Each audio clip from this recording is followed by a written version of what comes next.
ललितपुर से पूछती हैं, नमोस्तु महाराज जी। यदि बच्चों को मंदिर जी भेजते हैं, अभिषेक करने का कहते हैं, तो बच्चे भगवान को ही बुरा कहने लगते हैं। क्या हमें भगवान खाने दे देंगे, हमें क्या कुछ करने दे देंगे, पैसा दे देंगे? जब तक हम पढ़ाई आदि नहीं करेंगे तो क्या हमें पैसा मिल जाएगा? तो फिर बच्चों के साथ किस प्रकार से पेश आना चाहिए? उनको बताना चाहिए, जब तुम्हारा जन्म भी हमने भगवान के नाम से लिया है तो रोटी भी भगवान ही देगा। उनको, बच्चों को उस समय समझाओ जिस समय बच्चा परेशान हो, जिससे बच्चे का दिमाग काम नहीं कर रहा हो। उस समय बच्चे की कमजोरी पकड़ो और उस समय समझो कि देखो तुम इतनी मेहनत कर रहे हो फिर भी अच्छे नंबर नहीं ला पा रहे हो, क्योंकि तुम्हारे पुण्य में कमी आ रही है। यदि तुम इस पढ़ाई के साथ धर्म भी करते रहते तो आज तुम्हारे अच्छे नंबर आ जाते। धर्म को जिंदगी से जोड़ना पड़ेगा। धर्म जब जिंदगी से जुड़ जाता है तो व्यक्ति धर्म करने में भी उतनी ही मेहनत करता है जितना कि धन कमाने में, क्योंकि उसका संबंध जिंदगी से जुड़ गया। तो आज के समय पर हर धर्म को जिंदगी से जोड़ना है। पहले लोग मंदिरों में अभिषेक नहीं करते थे, शांति धारा नहीं करते थे। वो कहते अभिषेक शांति धारा से होता क्या है? लेकिन इसी अभिषेक शांति धारा को जब इनकी जिंदगी से जोड़ दिया, जिंदगी की समस्याओं को समाधान से जोड़ दिया, तो लोग लाखों रुपया देकर के भी शांति धारा कर रहे हैं, क्योंकि उनको अपना जीवन दिख रहा है, सामने प्रत्यक्ष दिख रहा है। वो सोच रहा है कि हम 10 लाख की दवाई कराएंगे, उस 10 लाख की दवाई कराने के बाद भी सफल होंगे कि नहीं होंगे। उस सफलता के लिए वो 1 लाख की शांति धारा करा लेता है और पता चलता है कि उसकी बीमारी 5 लाख में ही ठीक हो जाती है। बढ़िया है, हिसाब लगाता है। 10 लाख रुपया दवाई में लगना थे, 1 लाख की शांति धारा थी, उसने शांति धारा कराई, 5 लाख में हो गया। 1 लाख 6, कितने बच गए? 4 लाख बच गए। वो तो 3 बार शांति धारा करेगा। जिंदगी से जोड़ो, क्योंकि व्यक्ति परेशान है अपनी जिंदगी से। अपनी जिंदगी से इतना परेशान है, उसको पारिवारिक समस्याएं हैं, उसकी जिंदगी की हाली बीमारी की समस्याएं हैं, कितनी समस्याएं हैं। हम धर्म में, धर्मात्माओं में सबसे बड़ी कमी है कि हम सामने वाले की समस्या पर विचार नहीं करते, और सामने वाले की समस्या पर जब तक विचार नहीं करोगे, उसका समाधान नहीं ढूंढोगे, तब तक आप कितने भी धर्म की बातें करना, भूखे भजन ना होगा। वो समस्याओं से ग्रसित है, उसकी आंख का आंसू नहीं रुक रहा है, वो टेंशन में है, वो मरने की सोच रहा है, उसको जिंदगी का एक दिन निकालना मुश्किल पड़ रहा है। ऐसी स्थिति में सबसे पहले हमें उसकी समस्या का समाधान निकालना पड़ेगा। परसों हमने या कल कहा था ना, डाकुओं को जल्दी डाकू मत कहो, थोड़ा उनकी सुनने का मौका दो। उनकी सुनो कि भाई तुम डाकू कैसे बन गए, और जब वो अपनी दास्तान सुनाएगा ना, तो आपको भी यही कहना पड़ेगा, डाकू बनने के अलावा इसके पास कोई दूसरा रास्ता ही नहीं था। पुलिस नहीं सुन रही, कानून नहीं सुन रहा है, अदालतें नहीं सुन रही हैं। मात अपने ऊपर या मानव के ऊपर अत्याचार को बचाने के लिए कई बार डाकू भी बनना पड़ता है। बताया था ना कि फूलन देवी का डाकू बनने का इतिहास यही है। हर डाकू का यही इतिहास है। किस परिस्थिति में जाकर आप शराबी देखना, 60-70% शराबी मजबूरी में बनते हैं, गम में बनते हैं, दुख में बनते हैं। हम उनसे कहते हैं शराबी है, उसकी दास्तान सुनो कि शराबी क्यों बना, इसके पीछे की कहानी क्या है। क्या वो नहीं जानता है कि शराब पीना मेरे लिए हानिकारक है? क्या वो नहीं जानता कि शराब पीने से हम होश खो बैठेंगे? लेकिन उसके अलावा कोई रास्ता नहीं है। जब तकलीफ बढ़ जाती है तो डॉक्टर दवाई नहीं देता है, नींद की गोली देता है। जब तकलीफ बढ़ जाती है तो दवाई बाद में देता है, पहले क्या देता है? नींद की गोली देता है। और मरीज भी चाहता है पहले मुझे शांत करो, मेरी जो वेदना हो रही इसको शांत करो। उसकी शांति का दवाई है, उसको निद्रा में सुला दो, फिर डॉक्टर बाद में धीरे से इलाज करता है। बस ऐसे ही ग्रस्त है। ग्रस्त को जो तकलीफें हैं उन तकलीफों के संबंध में विचार करो और विचार करके उससे अपनी जिंदगी इस धर्म को जोड़ दो। वो धर्म करना शुरू कर देगा और कर रहे हैं। आज धर्म इतना ज़्यादा जिंदगी से जोड़ दिया है कि आज व्यक्ति बिना धर्म किए कॉलेज भी नहीं जाता, ऑफिस नहीं जाते। जब मैं सूरत गया तो लोगों ने कहा महाराज क्या करोगे सूरत जा करके? वहाँ कोई धर्म करने के लिए नहीं गए, वहाँ सब लोग धन कमाने के लिए गए हैं। आप जाके क्या करोगे? क्या वहाँ धन कमाने की कला सिखाओगे?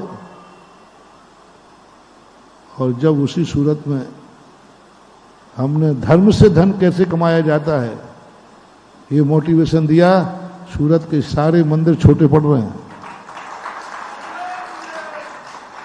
सारे मंदिर छोटे पड़ रहे हैं। जो इतने बड़े बड़े मंदिर थे जिनमें कबूतर बोलते, बोले क्या करेंगे इतने मंदिरों, कोई आते ही नहीं है। और हर मंदिर छोटा पड़ रहा है। तो हमारे लिए कुछ ऐसी समस्याओं पर विचार करना चाहिए जो आज के आधुनिक बच्चे को ऐसा लगे कि धर्म भी हमारी जिंदगी का एक अंग है जो अनिवार्य है। अभिषेक कुमार जैन ललितपुर से पूछते हैं, नमोस्तु महाराज जी, क्या प्लास्टिक के बर्तन में जल लाकर जिनेंद्र भगवान का अभिषेक कर सकते हैं? प्लास्टिक के जो वो कैन वगैरह होते हैं उसमें कुएं से पानी लाकर, दूर कुआं है तो वहां से पानी लाकर के भगवान का अभिषेक कर सकते हैं? नहीं करना चाहिए, सीख नहीं रखता, अच्छा नहीं।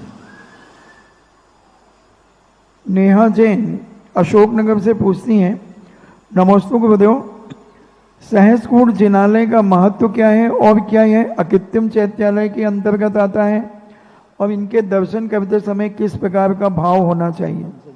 अकृत्रिम चैत्यालय तो क्या सहस्कूट जिनालय अकृत्रिम चैत्यालय के अंतर्गत आता है? सहस्कूट जिनालय कहीं हमने अकृत्रिम चैत्यालयों में आगम में कहीं पढ़ा नहीं। कोई अकृत्रिम चैत्यालय भी सहस्कूट होता है। 108 जिनबिंबों का तो पड़ा है, लेकिन 1008 जिनबिंबों वाला कोई भी चैत्यालय है सहस्कूट जिनका नाम है, ऐसा कोई हमें अभी आगम में देखने में नहीं आया। मात्र श्रीपाल चरित्र में इसी भारत के अंदर गुजरात में घोघा के पास का वर्णन मिलता है। अकृत्रिम चैत्यालयों में तो नहीं देखा मैंने।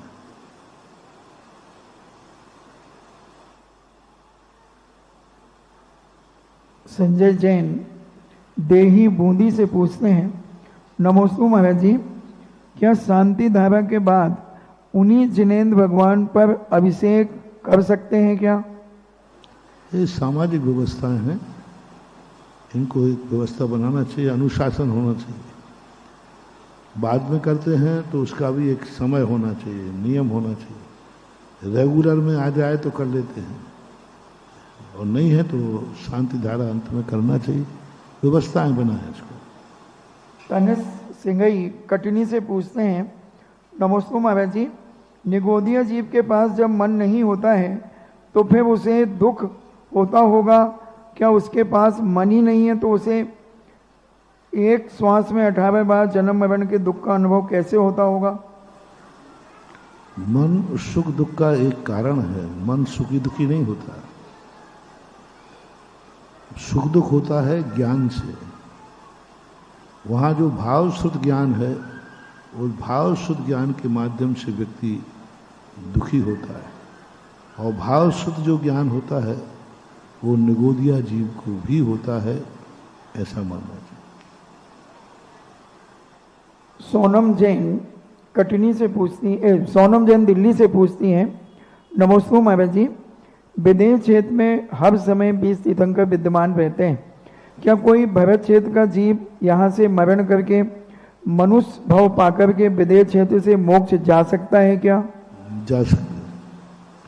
123 भद्र मिथ्या दृष्टि 21,000 वर्ष के अंतर्गत यहाँ से सीधे विदेश क्षेत्र में जन्म लेंगे और बहुत जल्दी दीक्षा लेकर के मोक्ष जाएंगे। इतनों की संख्या तो नियत है, अन्य भी जा सकते हैं। वैभव जैन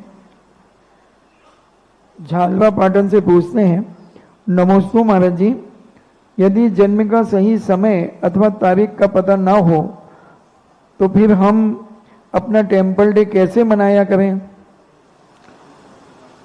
आपकी तारीख यदि पता नहीं है तो आपके कॉलेज स्कूल में जो तारीख लिखी है, जन्म तारीख, उस जन्म तारीख पर 45 दिन गिन लेना। 45वां दिन जो आवे वही आपका टेम्पल डे मान लेना।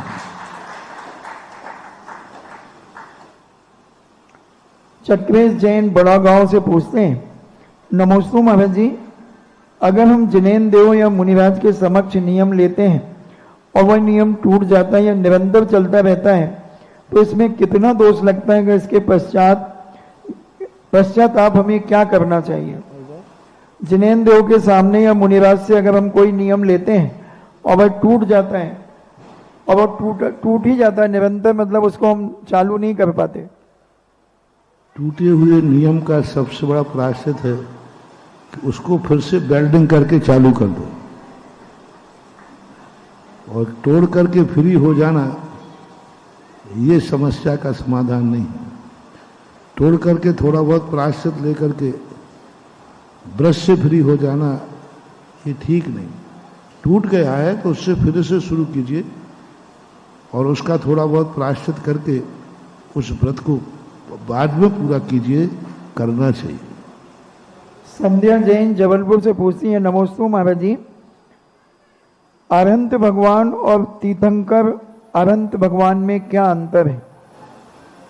तीर्थंकर और अरहंत भगवान में यही अंतर है, अंतरंग चतुष्टय की अपेक्षा तो कोई अंतर नहीं है, क्योंकि अंतरंग चतुष्टय तो सभी भगवानों का तीर्थंकर एक समान होता है। बाह्य जो वैभव होता है, समोषण, अष्टप्रातिहार्य, जन्म के 10 अतिशय, केवल ज्ञान के 10 अतिशय, 14 देवकृत, ये 34 जो अतिशय होते हैं, इन अतिशयों में जरूरी नहीं है कि अरहंत भगवान के हों। अष्टप्रातिहार्य में जरूरी नहीं है कि सामान्य अरहंत के हों। इसलिए बाह्य जो वैभव है वो तीर्थंकरों का ज़्यादा है, अंतरंग वैभव सभी का बराबर है। हेमंत जैन ग्वालियर से पूछते हैं, नमोस्तु महाराज जी, लकड़ी के पाटे पर खड़े होकर जिनेन भगवान का अभिषेक पूजन करने में क्या कोई दोष तो नहीं है? नहीं, कोई दोष नहीं।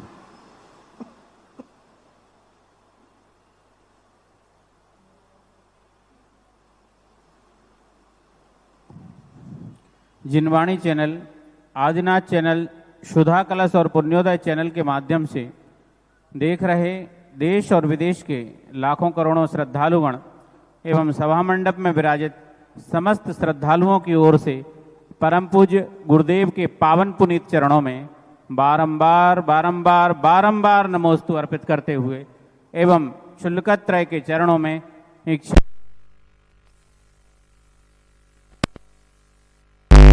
आगाज करते हैं।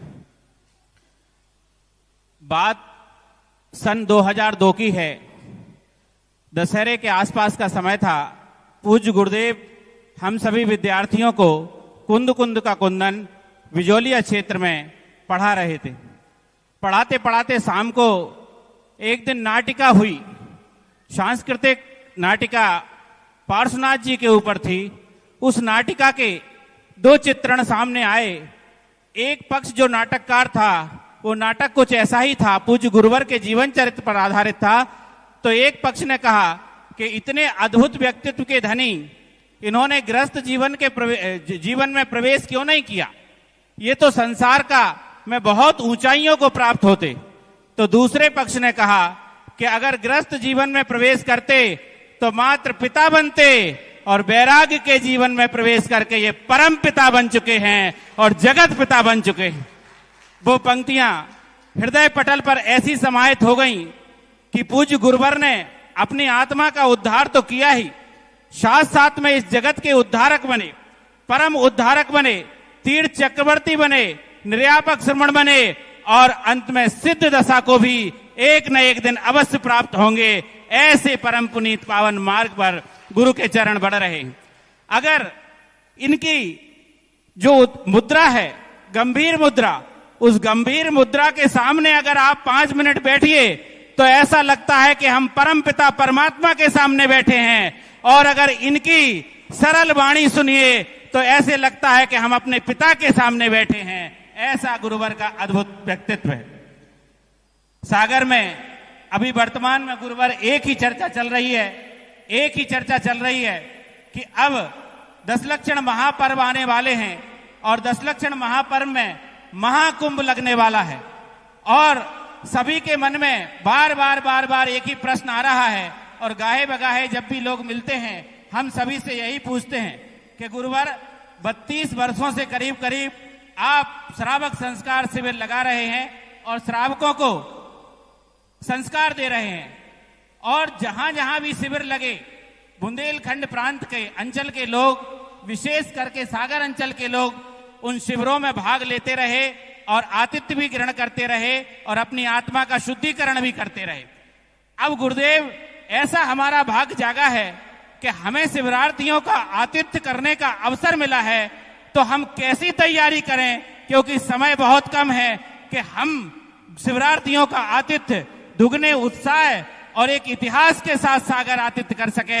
ऐसी कैसी तैयारियां करें?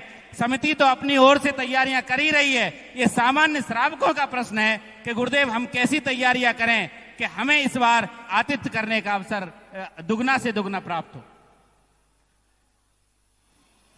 शिविर का आतिथ्य करने की जरूरत नहीं है, अतिथि बनने की जरूरत है। तुम्हें बाहर के शिविरार्थियों की चिंता मत करो। वो व्यक्ति जब स्वयं के खेत पर दूसरे को खेती नहीं करने देता, स्वयं खेती करता है।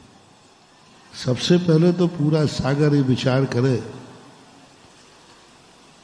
कि इतने सालों में सारे भारत में शिविर लग चुके, अब मेरे सागर में शिविर लग रहा है, तो हर पुरुष के लिए शिविर में भर्ती होने की बात सोचो।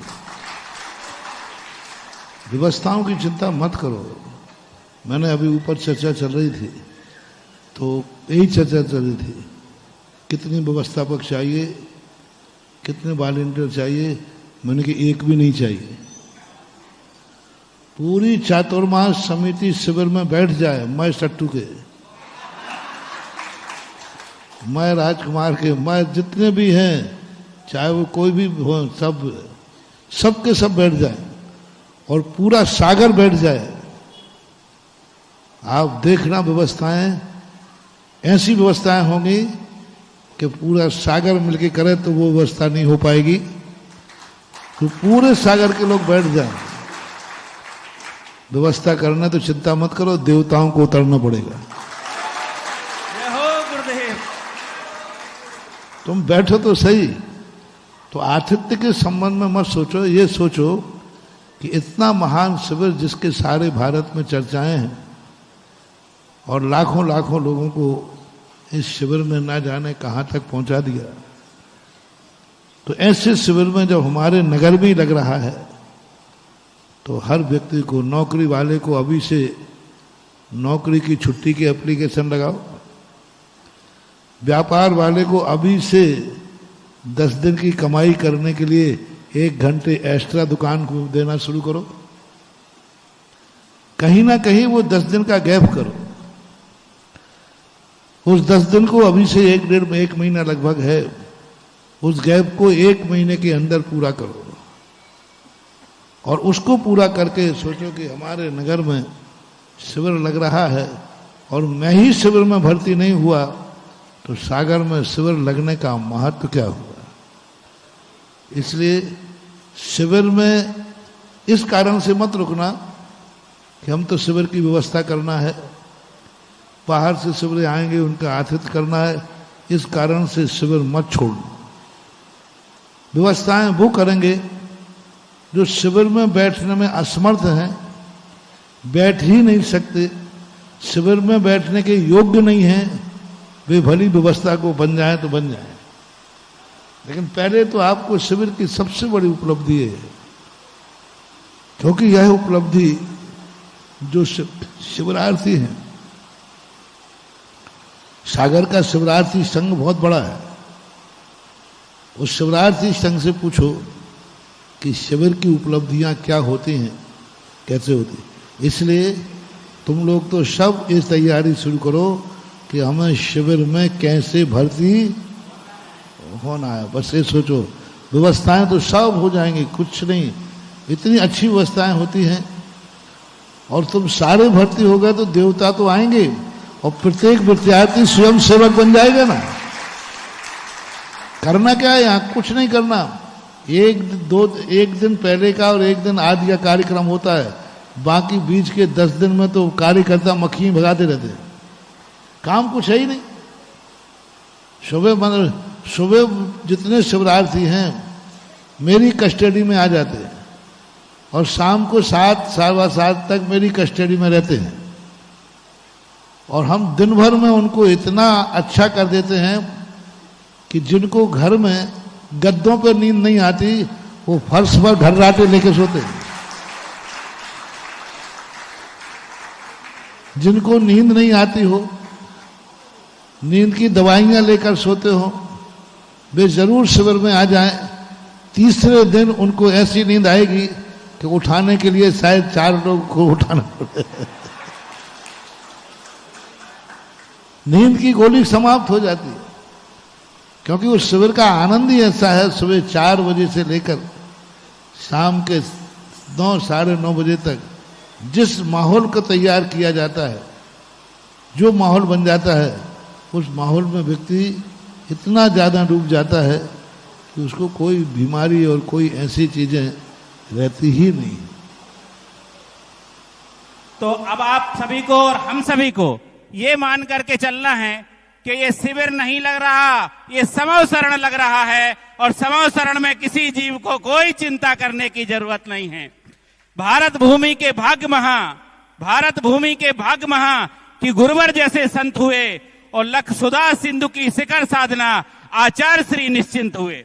और आज छोड़ सभी छल छंदों को, गुरुदेव ने क्या कहा कि 10 दिन सिर्फ आ जाओ, तो उसी पर से 2 पंक्तियां सिर्फ, आज छोड़ सभी छल छंदों को गुरुवर के चरणों में आओ और होकर निर्भय निश्चिंत सरल बस सुधा सिंधु के गुण गाओ, बस सुधा सिंधु के गुण गाओ। और गुरुवर ऐसा ही होगा। और जिज्ञासा के क्रम में आज सर्वप्रथम जिज्ञासा के लिए आमंत्रण दे रहा हूं हमारे स्नातक परिषद के वरिष्ठ सदस्य श्री आशीष जी, शिक्षक, वो जिज्ञासा करेंगे और उसके बाद तैयार रहेंगे श्री अंकुश जैन गीतांजलि।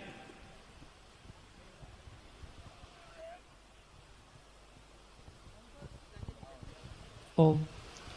पूज्य श्री के चरणों में कोटिशाह नमोस्तु नमोस्तु नमोस्तु। महाराज श्री सर्वार्थ सिद्धि में अध्याय 2 में तीसरे सूत्र में एक लाइन आई है सम्यक्त के बारे में कि जीव का जब अर्धपुद्गल परावर्तन काल शेष रह जाता है तब वह सम्यक्त के योग्य होता है, इससे अधिक होने पर नहीं। एक तो ये सर्वार्थ सिद्धिकार का मत हो गया। दूसरा एक और जो मत मिलता है कि सम्यक्त के होने पर जीव का संसार काल कट करके अर्धपुद्गल परावर्तन काल शेष रह जाता है। तो महाराज इस दोनों मतों में सामंजस्य कैसे बैठा लेंगे? जहाँ के आप प्रसंग रह गए वहीं पर सर्वार्थ सिद्धि में काल लब्धि 3 प्रकार की कही है जी। पहली काल लब्धि उन्होंने संगी पंचेंद्रिय आदि होना कहा, दूसरी काल लब्धि उन्होंने कहा कर्मों की जो स्थिति है अंतःकोड़ा कोड़ी में संख्यात हजार सागर कम होने पर काल लब्धि आती है। तीसरी लब्धि कही अर्धपुद्गल परावर्तन काल। तो अर्धपुद्गल परावर्तन काल कोई काल में नहीं लिखा है किसी जीव का। जब वो प्रायोग लब्धि पुरुषार्थ करके प्रायोग लब्धि के अंतिम भाग में प्रवेश करता है और कर्मों को अंतःकोड़ा कोड़ी से में भी संख्यात हजार सागर पुरुषार्थ से कम करता है, उस समय घोषणा हो जाती है कि यह सम्यक दर्शन प्राप्त करेगा ही करेगा। अभी किया नहीं है लेकिन निश्चित होगा करना ही है उसको। उस समय उसका अर्धपुद्गल परावर्तन काल शेष रह जाता है। यानी सम्यक दर्शन के पहले करण लब्धि के पूर्व प्रायोग लब्धि का अंतिम भाग है, उस समय वह अर्धपुद्गल परावर्तन काल शेष रहने पर सम्यक दर्शन के योग्य होता है। अर्धपुद्गल परावर्तन यानी संख्यात हजार सागर स्थिति कम नहीं की है तो सम्यक दर्शन के योग्य नहीं है। मिथ्या दृष्टि अभव्य भी प्रायोग लब्धि तक चला जाता है। तो वो उसने पुरुषार्थ किया, पुरुषार्थ करने के बाद फिर अर्धपुद्गल परावर्तन से ज्यादा व्यक्ति नहीं भटकता है। कथन में ऐसा आता है सम्यक दर्शन के महात्म्य से उसने अर्धपुद्गल परावर्तन किया। सत्य यह है कि सम्यक दर्शन के पूर्व ही उसने प्रायोग लब्धि में अर्धपुद्गल परावर्तन काल कर दिया। और सम्यक दर्शन को भी मानते हो तो और कोई आपत्ति नहीं। यानी सम्यक दर्शन अर्धपुद्गल परावर्तन काल शेष रहने पर नहीं होता, सम्यक दर्शन के कारण से अर्धपुद्गल परावर्तन काल शेष रहता है। तो इसमें तो और अच्छी विशद व्याख्या हो जाएगी। लेकिन हमारा कर्म सिद्धांत के अनुसार, पूज्यपाद स्वामी के अनुसार, कर्मों में अंतःकोड़ा कोड़ी में संख्यात हजार सागर वर्ष कम करने पर संसार काल अर्धपुद्गल परावर्तन काल रह जाता है। तब वो जाकर के करण लब्धि में प्रवेश करता है और करण लब्धि में प्रवेश करने का अर्थ है योग्य। ऐसा पूज्यपाद स्वामी ने सर्वार सिद्धि में कहा है, जहां से आपने प्रसंग लिया है। जिज्ञासा करेंगे श्री अंकुश जैन गीतांजलि और उसके बाद तैयार रहेंगी ब्रह्मचारिणी सुनीता दीदी। तीर्थोद्धारक जगत पूज्य निर्यावक श्रवण मुनि श्री पुंगो श्री सुधा सागर जी महाराज मम गुरुदेव के चरणों में बारंबार नमोस्तु, क्षुल्लक त्रय के चरणों में इच्छामी। गुरुदेव, आज हर जगह पंतवाद चल रहा है, तो हमारी जिज्ञासा है आगे आने वाले कालों में फिर से जो पंचम काल आएगा उसमें भी क्या पंतवाद चलेगा या सिर्फ इसी पंचम काल में पंतवाद चलेगा? पंथवाद जो है हुंडाव सर्पणी काल की देन है। 363 मत होना, पंथवाद होना, ये सब हुंडाव सर्पणी के दोष हैं। हुंडाव सर्पणी का ये पंचम काल अंतिम है। आगे आने वाला पंचम काल उस सर्पणी का होगा। उस सर्पणी काल में ना तो 363 मत रहेंगे, ना ये पंथवाद रहेगा, मात्र पथ रहेगा। और उस समय वो सूत्र सार्थक होगा, दीपक पर अधिकार है जलने वालों का, पथ पर अधिकार है चलने वालों का। जय हो गुरुदेव। जिज्ञासा करेंगी आदरणीय ब्रह्मचारिणी सुनीता दीदी जी और उसके बाद तैयार रहेंगी विमला जैन जबलपुर।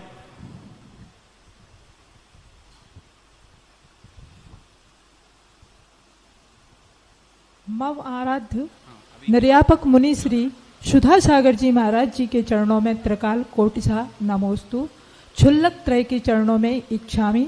महाराज श्री जी, यह प्रश्न गांधी धाम से सरिता भावी का है। प्रसंग है सत्व, भूत, जीव और प्राणी का। एक इंद्री से 4 इंद्री तक को सत्व में लिया है, वनस्पति को भूत में लिया है और विकलत त्रय को प्राणी में लिया है और पंचेंद्री को जीव में लिया है। कृपया कर इसको स्पष्ट समझा दीजिए। सत्व, भूत, जीव और प्राणी। प्राणी प्राणी प्राणी तो इनकी मुख्यता है। सत्व इसी कहते हैं कि इससे नीचे कोई दशा नहीं होती। मात वहां अस्तित्व मात्र है, कुछ भी नहीं। उनको यही अनुभूति नहीं होती कि मैं जीव हूं। कर्मफल चेतना के अंतर के रहते हैं। कर्म चेतना फल का अंतर ही मानो जैसे कौमा में व्यक्ति है, बेहोशी में व्यक्ति है, निद्रा में व्यक्ति है, उसे होश ही नहीं कि मैं क्या हूं, तो उसे कहते हैं सत्य। सत्य यानी मात अस्तित्व है, कोई विशेष उसकी प्रतिक्रिया नहीं। वो अपने जीवन को अपने तरीके से जी नहीं सकते। प्राणी उसे कहते हैं जिनका प्राण ही मुख्य आधार होता है। वो मात कुछ भी अपना चिंतन नहीं कर सकते। मात जीना है। चींटी हैं, मकोड़े हैं, जानवर हैं, इनको कोई लेना देना नहीं, खास तौर से विकलत्र है। चींटी का पूरी जिंदगी वह पूरा घूमती रहती। मात उसका एक उद्देश्य है खाने को मिल जाए, खाने की ही मात उसकी इच्छा होती है। प्राणों की रक्षा करने का भाव उसको होता है, इसलिए प्राणी कहते हैं। और जीव की जो दशा और जाती है वह जीव का अर्थ जो जीना की इच्छा रखता है, जिजीविषा, जो जीने के संबंध में सोचता है, मुझे अपने तरीके से जीना है, मुझे कुछ जीने की हवस है, मैं जिंदा रहना चाहता हूं। मात्र रोटी कपड़ा और मकान नहीं, यही हमारी जिंदगी की निशानी नहीं है। समस्याओं का समाधान ही हमारी जिंदगी नहीं है। हम कुछ आनंद के क्षण भी जीना चाहते हैं। इस प्रकार की जब बात उसको आती है तो वो जीव कहलाता है। जीव यानी चेतन। इस प्रकार से। और भूत भूत भूत भूत है। भूत शब्द जो है सामान्य रूप से भू सत्तायाम, उनके लिए भी एक इसी प्रकार का है कि वे अपना मात अस्तित्व मात रखते हैं। जैसे हमने कहा ना कि वो मात जीना चाहते हैं, लेकिन उनके जीने का कोई उद्देश्य नहीं है, लक्ष्य नहीं है। वनस्पति को लिया है भूत में। हाँ, तो बात वो है वनस्पति, क्योंकि वनस्पति जो है प्रत्येक में आती है। प्रत्येक और साधारण उसके भेद होते हैं, इसलिए उनको भूत शब्द कह दिया जाता है कि मात वो हैं, ठीक है, सामान्य है। वनस्पति में क्योंकि फिर भी अपन लोग जीव मानते हैं, क्योंकि बढ़ता हुआ दिखता है। लेकिन सत्य जो है पृथ्वी काय आदि को सत्य मानते हैं, क्योंकि उनमें तो बढ़ते हुए नहीं दिखता। एक पत्थर को उठाने के बाद नहीं लगता कि इसमें जीव है। सालों तक उस पत्थर को रखे रहे, ना उसमें बड़ा है ना घटा है। मात सत्ता है, अस्तित्व है। लेकिन वनस्पति पौधे लगाने के बाद बढ़ जाता है, तो जिसमें हमें वृद्धि दिखती है, लेकिन उसके बावजूद भी वह अपने आप में कोई चेतन रूप नहीं रहता, वो भूत कहलाते हैं। ऐसा इनका एक रूढ़ अर्थ है। बाकी सिद्धांत ग्रंथों में सभी जीव ही हैं। हमारा जी दूसरा प्रश्न उनका यह है कि अभव्य जीव जिन बिंब की स्थापना करवा सकता है क्या? क्यों नहीं, वो तो मंदिर बनवा सकता है। जिन बिंब बनाने में मंदिर बनाने में क्या दिक्कत है? जब वो खुद मुनि बन सकता है, जब वो खुद क्षुल्लक एलक बन सकता है, तब वह प्रतिमाधारी बन सकता है, जब वो देव दर्शन का नियम ले सकता है, तो जिनेन्द्र देव का मंदिर बैठाने में क्या बाधा है? अभव्य है तो क्या हुआ? मिथ्या दृष्टि अभव्य भी जिनेन्द्र भक्ति करते हैं, और जिनेन्द्र भगवान के मंदिर को बनाने में कोई बाधा नहीं। जिज्ञासा करेंगी बिमला जैन जबलपुर, और उसके बाद तैयार रहेंगे मनीष जैन यूके प्रवासी।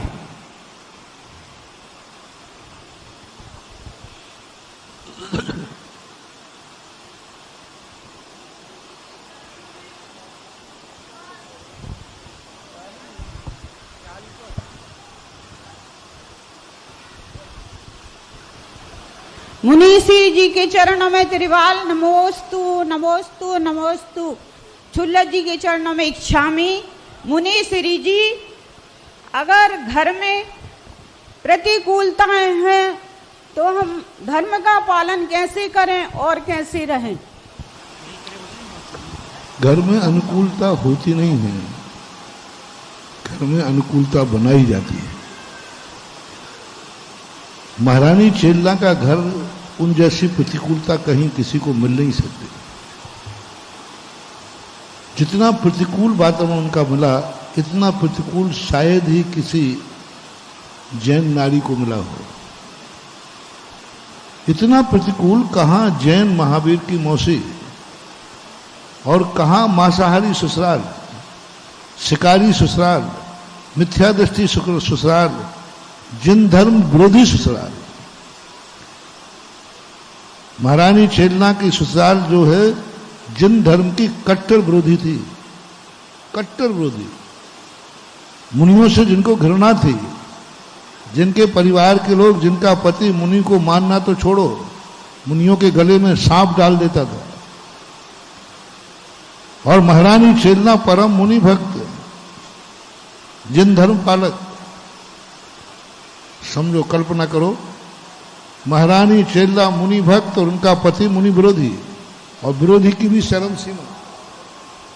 पूरी ससुराल के अंदर कितना नेगेटिव पॉइंट थे, सब नेगेटिव। उसके बावजूद भी स्वयं धर्म में अड़ग रही और एक दिन पूरे परिवार को धर्मात्मा बना दिया। तो प्रतिकूलताएं होती नहीं हैं, अनुकूलताएं होती नहीं हैं, अनुकूलता हमें बनाना है। प्रतिकूलताओं में अनुकूलता बनाना ही एक सच्चा पुरुषार्थ कहलाता है। इसलिए हमने कहा ना अभी 2 दिन पहले, सम्यक दृष्टि और सम्यक ज्ञानी धर्मात्मा के पास कोई विफल होने का उनको कोई प्रतिकूलता लगती नहीं। सम्यक दृष्टि को कभी प्रतिकूलता आती नहीं, कभी वो फेल होता नहीं, कभी उसको भय लगता नहीं। मर रहा है फिर भी मरने का भय नहीं, मर रहा है लेकिन मरने का भय नहीं है। फेल हो रहा है लेकिन फैलने का भय नहीं है। दुखी हो रहा है लेकिन दुख की अनुभूति नहीं है। क्या गजब की चीज है। दुखी है, सिगड़ी सिर पे जल रही है, लेकिन दुख की अनुभूति नहीं है। गजकुमार, शेरनी मांस नोच नोच के खा रही है, सारी दुनिया कहती भारी दुख है, लेकिन वो दुखी नहीं है। दुख है लेकिन दुखी नहीं है। दुख आना अलग चीज है और दुखी होना, दुख आना हमारे हाथ में नहीं है, वो किस्मत का खेल है। दुख आना हमारे हाथ में नहीं है, वो दूसरे के हाथ में है। लेकिन दुखी होना हमारे हाथ में। हम दुखी नहीं हो तो धर्मात्मा व्यक्ति ऊपर कितना भी दुख आ जाए वो दुखी नहीं होता। कितनी भी प्रतिकूलताएं आ जाएं वो प्रतिकूलताएं मानते ही नहीं। वो कहते हैं प्रतिकूलता नहीं है, ये तो हमें चुनौती है। इसलिए संघर्षों से डरो मत। पूज्य आचार्य महाराज ने लिखा है, संघर्षमय जीवन का अंत हर्षमय होता है। नमोस्तु महाराज जी, नमोस्तु। जिज्ञासा करें। नमोस्तु महाराज जी, नमोस्तु महाराज जी, नमोस्तु महाराज जी। निर्यापक मुनि श्री सुधासागर जी महाराज के चरणों में हमारे परिवार और समस्त यूके जैन समाज की ओर से बारंबार नमोस्तु नमोस्तु नमोस्तु, और समस्त शुल्लकों के चरणों में बारंबार इच्छामी।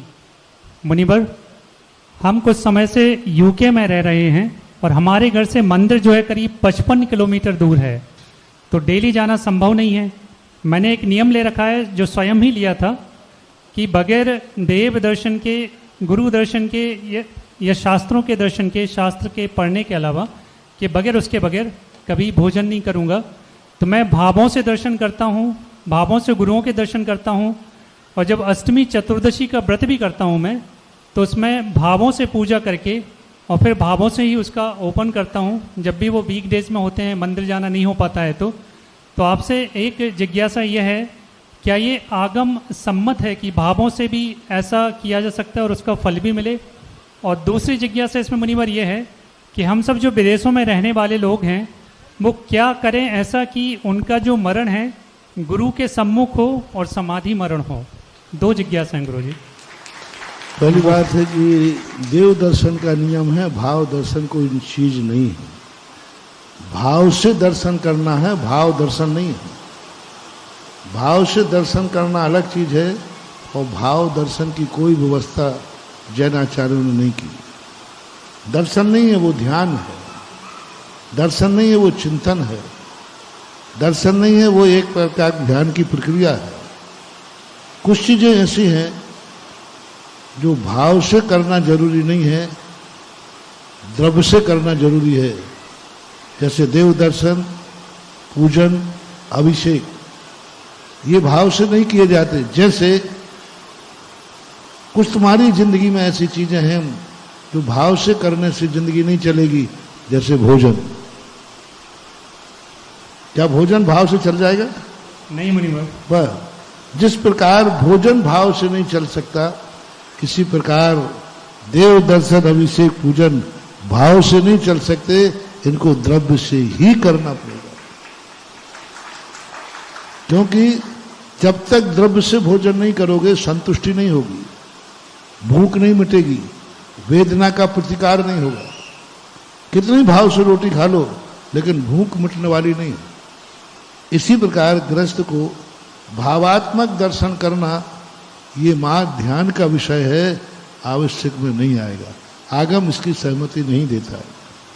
अब रही बात कि विदेशों में जाकर के तुम पूछो कैसे गुरुओं का दर्शन हो, हम वहां आने वाले नहीं हैं।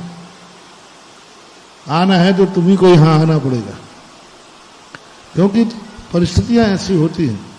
इन सब चीजों के ऊपर मैं बहुत बार प्रवचन दे चुका हूं कि हमें उस क्षेत्र में जाने के पहले सोचना चाहिए कि हम अमेरिका तो चले जाएंगे, धन तो मिल जाएगा, लेकिन कितनी चीजों का बलिदान करना पड़ेगा। कितना बलिदान करता है तब व्यक्ति एनआरआई बनता है।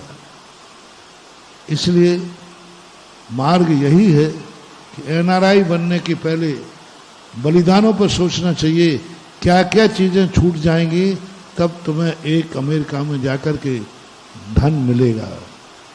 एक धन के कारण कितनी चीजों का बलिदान है, यह सब एनआरआई वालों को विचार करने की आवश्यकता है। फिर भी यदि आप वहां मजबूर हैं, आपकी परिस्थितियां हैं, तो वहां ही जाकर के जनेन देव का मंदिर बना लीजिए और वहां तो तुम दर्शन कीजिए और दूसरों को कीजिए। जी मुनिवर। मुनिवर, एक और जिज्ञासा सी जो कि मैंने पूछी अभी कि हम लोग विदेशों में रहकर ऐसे क्या करें कि हमारा जो मरण हो गुरु के सम्मुख हो और समाधि मरण हो, उस पर भी अगर आप बोलना। गुरु के सम्मुख होने के लिए मैंने बता दिया ना, गुरु के सम्मुख होने के लिए गुरु के पास ही आना चाहिए। कुआं प्यासे के पास नहीं जाता है। मुनिवर, ऐसी भावनाएं करें कि ऐसा हमारा हो कि अंत में भावना यही कहो कि धन कमा करके सीधे चुपचाप भारत आ जाओ। होशियार जुआड़ी जो होता है जीती हुई बारी पर जुआ छोड़ देता है, और मूर्ख जुआड़ी होता है वो दिवालिया होने के बाद जुआ छोड़ता है। अब दाव पर लगाने के लिए कुछ बचा ही नहीं है। चाणक्य ने एक नीति दी है। चाणक्य ने कहा कि यदि तुम जुआ भी खेलते हो तो जीती हुई बारी पर छोड़ देना। तुम राजनीति ही करते हो तो हारने की अपेक्षा, संन्यास लेने की अपेक्षा जीत करके फिर संन्यास ले लो। पहले जीतो और फिर कह दो कि भाई आज के बाद राजनीति से संन्यास लेते हैं, उसका मरण बहुत अच्छा होता है। और जो हार करके संन्यास लेता है मरते दम तक उसको चलता है कि मैं हार गया था। इसलिए संसारी व्यक्ति जब तक उसका समर्थ है, जब तक उसके पास शक्ति है पाप करने की, उस पाप करने की शक्ति को ही चुनौती देकर विराम ले ले तो सबसे अच्छा मरण होता है स्वाभिमान के साथ। मैंने कुछ छोड़ा है, मैंने कुछ छोड़ा है। छूट गया और छोड़ने में बहुत अंतर है। छूट तो सबको ही जाता है, लेकिन छोड़ देना बहुत बड़ी है। जिनका छूट जाता है उनकी शव यात्रा निकलती है, और जो छोड़ देते हैं उनकी शिव यात्रा निकलती है। नमोस्तु मुनिवर। जिज्ञासा करेंगे संतोष जैन स्टील मकरोनिया, और उसके बाद तैयार रहेंगे अरिहंत जैन सुभाष नगर। गुरुदेव के चरणों में नमोस्तु नमोस्तु नमोस्तु। छुल्लक जी के चरणों में इच्छामी इच्छामी इच्छामी। हे गुरुदेव, आज हमारी जिज्ञासा दान पर है। गुरुजी, विगत दिनों अभी हम लोग चांदखेड़ी गए थे तो चांदखेड़ी के दर्शन करते करते एक दिन में 9 बार दर्शन किए आदिनाथ बाबा की।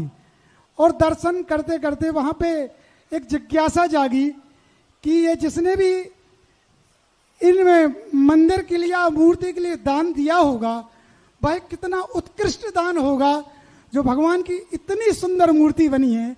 तो गुरुजी इस उत्कृष्ट दान का महिमा बताने की कृपा करें। नमस्ते। तुम तो कम से कम 9 बार ही दर्शन किया, मैंने तो एक बार दर्शन करने के बाद फिर वहां से उठा ही नहीं। मुझे उठाना पड़ा लोगों को, शाम होने लगी। वो मूर्ति ही ऐसी है, चांदखेड़ी की मूर्ति जो है एक शगुन है, और ऐसा शगुन है कि उस मूर्ति की सौम्य मुद्रा देखते ही कितना ही जीवन में अमंगल हो वो मंगल में परिवर्तित हो जाता है। मैं बहुत बार कहा हूं कि उस मूर्ति में जब भी तुम्हें किसी चीज का शगुन करना हो, मंगल करना हो, तो चांदखेड़ी के आदिनाथ भगवान के सामने जाकर के उनके दर्शन करने के बाद किसी कार्य को प्रारंभ करो, क्योंकि भारत में पहली मूर्ति है जो इतनी सौम्य और शगुन के रूप में। मूर्तियां हैं, एनर्जी सब में बहुत अलग है, हर मूर्ति के एक अलग अलग एनर्जी होती है। भगवान की सबकी एक समान एनर्जी होती है, मूर्तियों की एक समान नहीं होती। एक ही तीर्थंकर की अनेक मूर्तियां हैं, लेकिन सबकी मूर्ति अलग अलग होती है। आपके नगर में, गांव में भी महावीर स्वामी की मूर्ति होगी, लेकिन श्री महावीर जी की मूर्ति का अलग ही भाव है। मूर्ति एक ही है। चंद्रप्रभु भगवान सब जगह हैं, लेकिन तिजारा के चंद्रप्रभु, आदिनाथ भगवान सब जगह हैं, लेकिन गोलाकोट के आदिनाथ अलग है, अलग व्यवहार। मुनि सुब्रत नाथ सारे भारत में हैं, लेकिन ज्ञानोदय के मुनि सुब्रत नाथ अलग है, अलग एनर्जी होती है। हर मूर्ति की अलग एनर्जी होती है। तो इसी प्रकार जो चांदखेड़ी के गोलाकोट चंद्रोदय तीर्थ से आदिनाथ भगवान है, उनका एक अलौकिक रूप है, अपने आप में है, और जिसने बैठा ली है। मैंने जब पहली बार उनका दर्शन किया था, तो जैसे आपने कहा, मैं भगवान का दर्शन करना भूल गया, सबसे पहले उससे आशीर्वाद देने लगा जिसने ये मूर्ति बैठा ली है। क्योंकि बैठाने के भगवान के पहले मैं उसके तो पूछूं कि वो कितना पुण्यात्मा था जिसने ऐसी मूर्ति बैठा ली जिसमें भक्तांबर का वो श्लोक साक्षात सफल होता है। बहुत मूर्तियों के मैंने दर्शन किए, लेकिन भक्तांबर का वो श्लोक सफल नहीं हो पाया।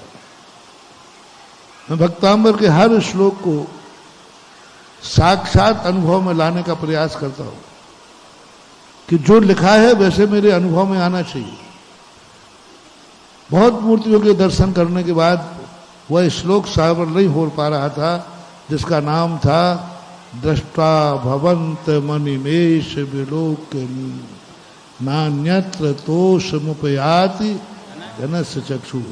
ये श्लोक की जो सिद्धि सफलता है वो चांदखेड़ी में आदिनाथ भगवान को देख, उस मूर्ति को देखने के बाद पलक झपकाना भूल गया। पलक ही नहीं झपक रहा है, मुंह से शब्द नहीं निकल रहा है, स्तुति करने का भाव नहीं हो रहा है, नमोस्तु तक भूल गया मैं। भगवान है, मुझे नमोस्तु करना चाहिए, भगवान है, मुझे स्तुति बोलना चाहिए, कुछ नहीं, मात्र दृष्टा भवंत मणिमेश। उस दिन मैंने मानतुंगाचार्य को शाम को सामयिक में कहा, भगवान आपका भक्तांबर में श्लोक लिखना सफल हो गया, मैंने अनुभव कर लिया। उन्होंने कहा था कि हे भगवान, आपकी मुद्रा ऐसी है जो अपलक देखने योग्य है। दृष्टा भवंत मणिमेश विलोक के नियम, यानी ऐसा आपकी मुद्रा है। और ऐसा कहाँ मुद्रा मिलती है, होती है, उस मूर्ति की स्थिति है। नमोस्तु नमोस्तु। जिज्ञासा करें अरहंत जैन सुभाष नगर, उसके पूर्व महाराज श्री, पूरे भारतवर्ष में ही यह कार्यक्रम देखा जाता है, विदेशों में भी 122 देशों में करीब करीब देखा जाता है ये कार्यक्रम। और बड़े ही जिज्ञासु लोग गुरुदेव के प्रति बड़े कृतज्ञता का भाव रखते हुए गुरुदेव के चरणों में समर्पित रहते हैं। और भारत में जहां जहां भी जैन मंदिर हैं, प्राय सभी मंदिरों में श्रमण संस्कृति के उन्नायक विद्वानों को श्रमण संस्कृति संस्थान से आमंत्रित किया जाता है। आसाम और बंगाल जैसे क्षेत्रों में जहां भोगों की बहुलता है, वहां पर भी बरसों से विद्वान जा रहे हैं। तो गुरुदेव खारूपेटिया से विनोद जी काला, दीमापुर से प्रकाश चंद जी अजमेरा, कौशल जी अजमेरा, और धुलियान से वीरेन जी बड़जात्या और मनोज जी बड़जात्या कई दिनों से ये प्रश्न पूछ रहे हैं कि गुरुदेव, हम लोग कई वर्षों से श्रमण संस्कृति से संस्थान से विद्वान बुलवाते हैं और आगम के अनुरूप प्रवचन आदि के माध्यम से समाज को प्रोत्साहित करते हैं, लेकिन गुरुदेव हम ऐसे जो आपके सानिध्य में शिविर आदि होते हैं उनमें हम नहीं आ पाते, तो हम उन शिविरों का लाभ इन विद्वानों के माध्यम से कैसे अपने नगरों में ले सकते हैं, ये बात वो जानना चाहते हैं। नहीं कर सकते, वो बिगाड़ और देंगे। इसके लिए स्वयं पहले साल भर जो साधना करते हो, ध्यान करते हो, वो इनको कर पाए। श्रवण संस्थान का क्या, भारत का कोई पंडित नहीं है जो यहाँ श्रावक संस्कार से लगता है उसकी दूसरी कॉपी करके लगा देगा। कर ही नहीं सकता, क्योंकि उतना अनुशासन, उतना भावनात्मक परिवर्तन, उतना त्याग के प्रति भावना नहीं कर सकते। ऐसे ऐसे शिविरार्थी आते हैं जो ये कहते महाराज शिविर में तो भर्ती होना है, लेकिन मेरे से भूख प्यास सहन नहीं होती, मैं दरी पर सो नहीं सकता, नींद ही नहीं आएगी। वे शिविरार्थी 10 लाख क्षण में 5-5 उपवास करके जाते हैं, एक आहार एक उपवास, वो कहते पता ही नहीं चलता। अब ये परिवर्तन, ये स्थितियां कोई विद्वान लाने में क्षमता नहीं है, ये परिवर्तन साधु की संगति में ही संभव है। गुरुदेव उनका कहना है इसलिए कुछ आंशिक रूप, आप शिविर का भी यदि रूप लेना चाहते हैं तो आपको तो आसाम से यहीं आना पड़ेगा, इसकी कॉपी तो नहीं जा सकती। अंश भी नहीं, हमारे यहाँ कोई अंश नहीं चलता, हमारे यहाँ तो वंश चलता है। तो गुरुदेव के समीप ही, गुरुदेव के चरणों में ही समर्पित होकर के यह कार्य संभव हो सकते हैं। और जिज्ञासा करेंगे अरिहंत जैन सुभाष नगर, उसके पहले एक घोषणा। आज पूज्य गुरुदेव को आहार दान कराने का सौभाग्य हमारे बंडा निवासी और बाहुबली निवासी परम आदरणीय श्रीमान देवेंद्र जी, डब्बू भैया, अनीता जी, अमन जी, मुस्कान जी, दर्श जी, सुबोधय परिवार बंडा वालों को प्राप्त हुआ है। हम चाह रहे हैं जोरदार कलतन ध्वनि से हम सब लोग उनके मंगल भावों की और मंगल पुण्य की अनुमोदना करें। इस उपलक्ष्य में आपने आज सुधामय पावन वर्षा योग में 5 कलश 55 श्रीफल से एक कलश स्थापित करने का भी सौभाग्य प्राप्त किया है। और आपको बता दें, बीनागंज में आपके द्वारा एक मंदिर बनाने का सौभाग्य भी पूज्य गुरुदेव के आशीर्वाद से वो प्राप्त कर रहे हैं। और हमें याद है कि बंडा में जब पूज्य गुरुदेव का पदार्पण हुआ, पूज्य गुरुदेव पहुंचे, उस समय उन्होंने पाद प्रक्षालन का सौभाग्य प्राप्त किया था। और अभी सागर में जब कटरा में पूज्य गुरुदेव पधारे थे तो हमारे देवेंद्र भैया ने पाद प्रक्षालन का सौभाग्य प्राप्त किया था। ऐसे परिवार को हम सादर आमंत्रित करते हैं, पूज्य गुरुदेव के पावन श्री चरणों में श्रीफल समर्पित करें और हमारी कमेटी यहाँ उपस्थित है, आए उनका सम्मान करें और जिज्ञासा करें। अमन जी, अरहंती जी, जिज्ञासा करें जब तक।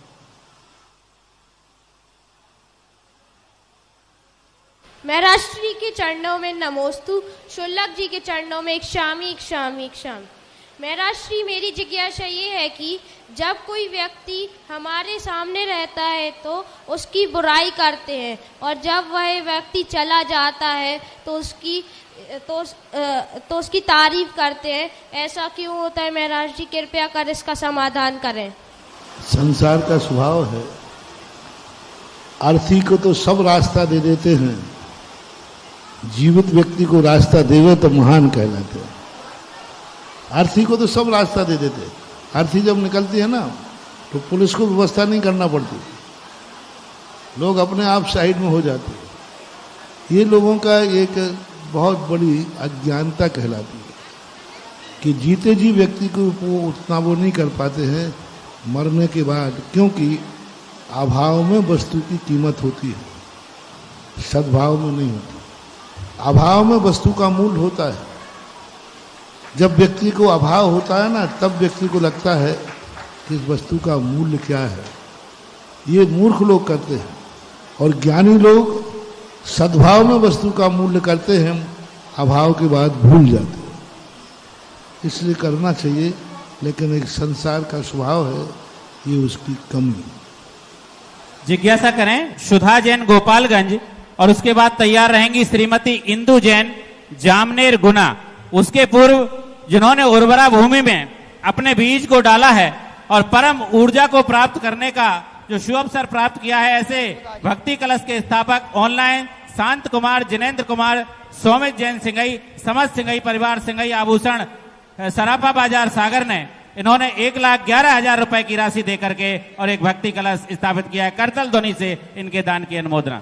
जिज्ञासा करें सुधा जैन गोपालगंज। मुनीश्री को सा परिवार की तरफ से नमोस्तु नमोस्तु। इच्छामी मेरा प्रश्न है महाराज जी, ऐसा कैसा पुण्य कमाएं जो छठवें काल में जन्म लेना ना पड़े, और व्रत संयम की प्रतिमा कैसे लें, वो कैसे उनका पालन करें महाराज जी? ऐसा कौन सा प्रसाद करें पंचम काल में? पंचम काल में जन्म लिया है तो छठवां काल में जन्म लेना ना पड़े। व्रतों के साथ अपने जीवन की अंतिम श्वास निकालना, आपको छठा काल नहीं मिलेगा। फिर महाराज जी ऐसा स्वर्ग में जाना अंतिम, क्योंकि वृत्ति के लिए नियम से स्वर्ग जाना है, तो कैसा और स्वर्ग में जाने के बाद इतनी लंबी आयु निकलती है कि छठा काल तो यूं निकल जाएगा, कोई ज्यादा वर्षों का नहीं। महाराज जी स्वर्गों की कैसी तैयारी करें? वर्तमान वृत्ति लेकर के अपने व्रतों का 12 व्रतों का अंतिम श्वास तक पालन करो। यही गारंटी कार्ड उज्ज्वल नेमीचंद महाराज ने गौमट सार में दिया हुआ है। नमोस्तु महाराज जी, नमोस्तु जी। आज जिज्ञासा करेंगे अमन जैन सुबोदय, और उसके बाद तैयार रहेंगी श्रीमती इंदु जैन। नमोस्तु महाराज जी। महाराज जी मेरा प्रश्न यह है, क्या वास्तु शास्त्र एक जीवन शैली की व्यवस्था है? इसका जीवन में क्या प्रभाव है?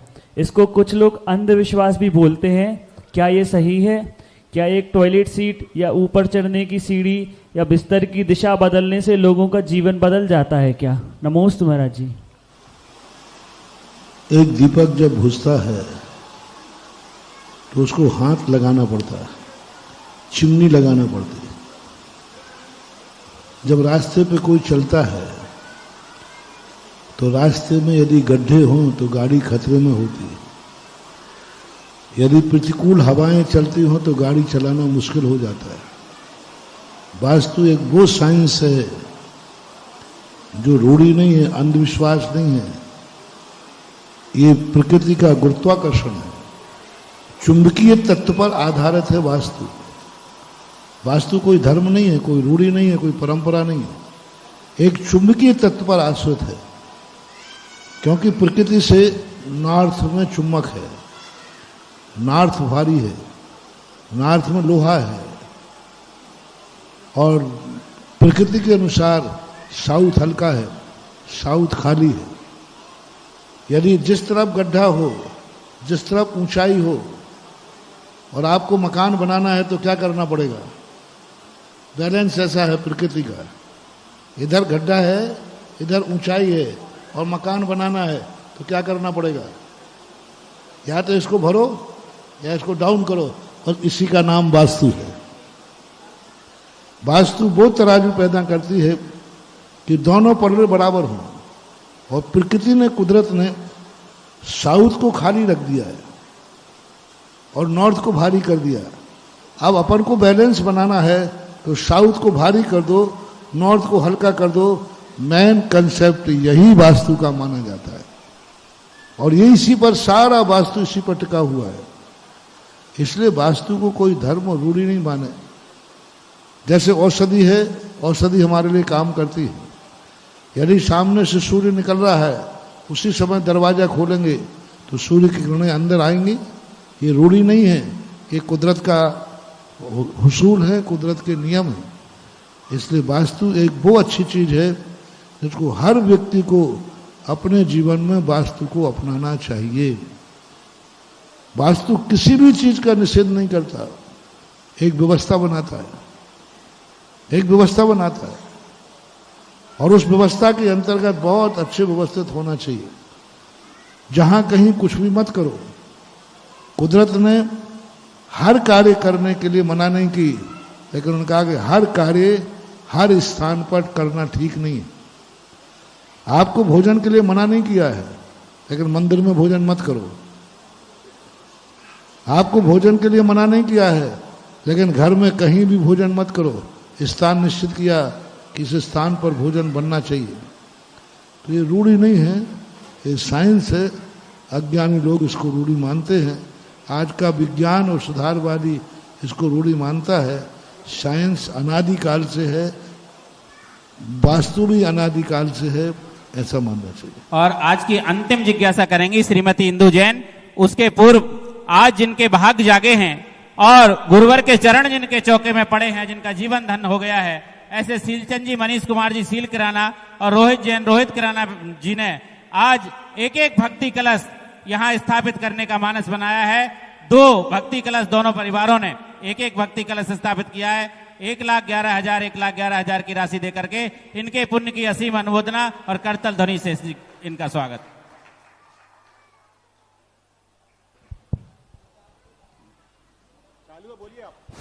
नमोस्तु महाराज जी। मेरे परिवार का और जामनेर सकल जैन समाज का आपके पावन चरणों में बारंबार नमोस्तु महाराज जी, नमोस्तु महाराज जी। मैं पंचम वर्ष की छात्रा हूँ। सर्वार्थ सिद्धि से मेरा क्वेश्चन है कि छायक सम्यक दर्शन निसर्गज कैसे होता है? छायक सम्यक दर्शन निसर्गज होता ही नहीं है, पहली बात, क्योंकि वो केवली के पादमूल में होता है। और जब केवली के पादमूल में होता है तो सामने निमित्त बैठा है। छायक सम्यक दर्शन को निसर्गज हम नहीं कह सकते। हाँ, जिस परंपरा में भगवान की उपलब्धि नहीं मानी जाती है, तो छायक सम्यक दर्शन होने का कोई निमित्त तो वहाँ बैठ नहीं रहा।